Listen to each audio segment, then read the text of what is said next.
ဆိုဗီယက်ကိုပြည်တိုင်တို့ပေးခဲ့တဲ့တိုက်လေဟောင်းတွေကိပ်နားမှာတွေ့ရှိတယ်လို့သိရပါတယ်။ဒုတိယကမ္ဘာစစ်တွင်းကပြည်တိုင်ဟာရီကိန်းတိုက်လေရှစ်စင်းရဲ့တန်ကြီးတက်နေတဲ့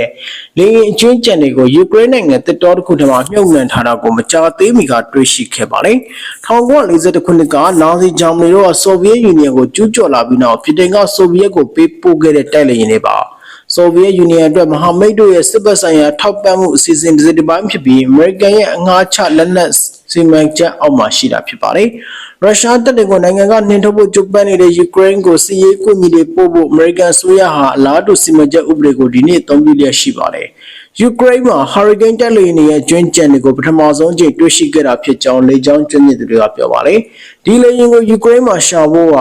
အလွန်ဖြစ်တော့ဖြစ်တဲ့ကိစ္စပါလို့တူးဖော်မှုကိုဦးဆောင်တဲ့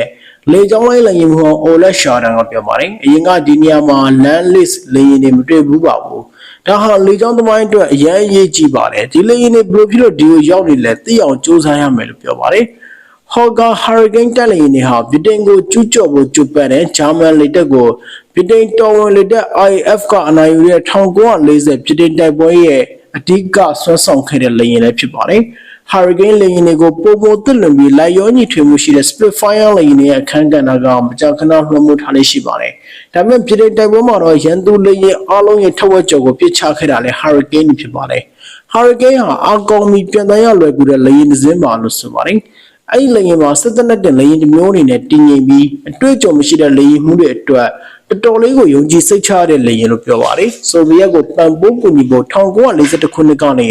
1944အတွင်းမော်စကိုကိုစုစုပေါင်းဟာရီကိန်း3000ခန့်ဆေးလွှတ်ခဲ့ပါတယ်။အများစုဟာတိုက်ပွဲမှာပျက်စီးသွားတယ်။နောက်ပိုင်းမှာအစိပ်ပိုင်းတွေအတွက်ဖျက်သိမ်းခံရတယ်။ဒါပေမဲ့ဆိုဗီယက်တို့ဟာအမေရိကန်ကိုပြန်ပေးစရာမလိုအောင်တချို့ဟာရီကိန်းတွေကိုစစ်ပွဲပြီးမှပဲတမင်ဖြုတ်ချပြီးမြုပ်နှံထားတာဖြစ်ပါတယ်။ငါးချဥပဒေအောက်မှာဆိုဗီယက်ယူနီယံဟာစစ်ပွဲပြီးဆုံးပြီးတဲ့နောက်ငကိုတိုင်းကျန်နေတဲ့လှူဒန်းထားတဲ့စစ်လက်ပစ္စည်းတွေကိုပြန်လည်ပေးရဖို့လိုအပ်ပါတယ်။ဒါဟာကိဗ်ရဲ့တောင်ဘက်တောမှာမြုပ်နှံထားတဲ့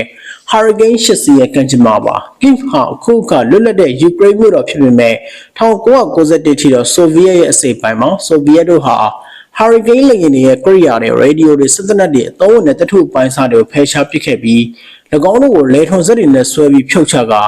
လျှို့ထဲကိုချခဲ့ပါတယ်။ဘူရိုဇာတွေနဲ့မြေကြီးတွေကိုကော်ပြီးတော့ဖုံးလွှမ်းစေတယ်လို့ယူဆရပါတယ်။အနီးအနားမှာစစ်လက်ကျန်မပေါက်ကွဲသေးတဲ့ဘုံတုံးတွေ့ရှိခဲ့ရပြီးဟာရီကိန်းရုပ်ကျွန်းတွေကိုမကြာသေးမီကရှောက်ဖွေတွေ့ရှိခဲ့တာပါ။လူမြောင်အတွင်းတထုထောက်လန်ကိရိယာတွေတုံးပြီးစစ်ဆေးခဲ့ရမှာတော့ပေါ်လာတာဖြစ်ပါတယ်။ယူကရိန်းမြို့သားလေကြောင်းပြတိုက်ဟာအခုခါအဲ့ဒီနေရာကိုတတိထားပြီးတော့စူးစူးဆိုင်ဆိုင်တူးဖော်နေပါလေ။ဒီနေရာမှာရှိတဲ့ဝန်ထမ်းတွေဟာလေယာဉ်စိပ်ပိုင်းတွေကိုတနိုင်သမျှခွဲခြားသတ်မှတ်ပြီးတော့၎င်းတို့ကိုပြန်လည်စုစည်းဖို့ပြသနိုင်မှုရှိရပါတယ်။ဟာရီကိန်းလေယာဉ်တွေဟာယူကရိန်းသမိုင်းမှာအရေးပါတဲ့ခန်းကဏ္ဍကပါဝင်ခဲ့တယ်လို့တာရတုဒေသနာအကြီးအကဲကပြောပါတယ်။ဟာရီကိန်းဟာဒုတိယကမ္ဘာစစ်တွင်းကပြည်တိုင်ရဲ့အကူအညီတစ်ခုဖြစ်ခဲ့တယ်လို့ဒီနေ့ခေတ်ပြည်တိုင်ရဲ့အကူအညီကိုလည်းကျွန်တော်တို့အရန်တန်ဖိုးထားပါတယ်လို့ပြောပါတယ်။ပြည်တိုင်ဟာကျွန်တော်တို့နိုင်ငံအတွက်စစ်လက်နက်ပစ္စည်းအများဆုံးတန်ဖိုးပေးနေတဲ့နိုင်ငံလို့ဆိုပါတယ်။1940ခုနှစ်မှာပြည်တိုင်ဟာဆိုဗီယက်ယူနီယံကိုအစိုးလိုက်တုံလိုက်တပ်လေယာဉ်တွေထောက်ပံ့ပေးတဲ့ပထမဆုံးနိုင်ငံပါအခုလည်းပြည်တိုင်ဟာကျွန်တော်တို့ရဲ့လက်နက်ကင်တပ်တွေကို Strong Shadow Cruise ဒုံးကြီးတွေပေးရတဲ့ပထမဆုံးနိုင်ငံပါလို့ပြောပါတယ်။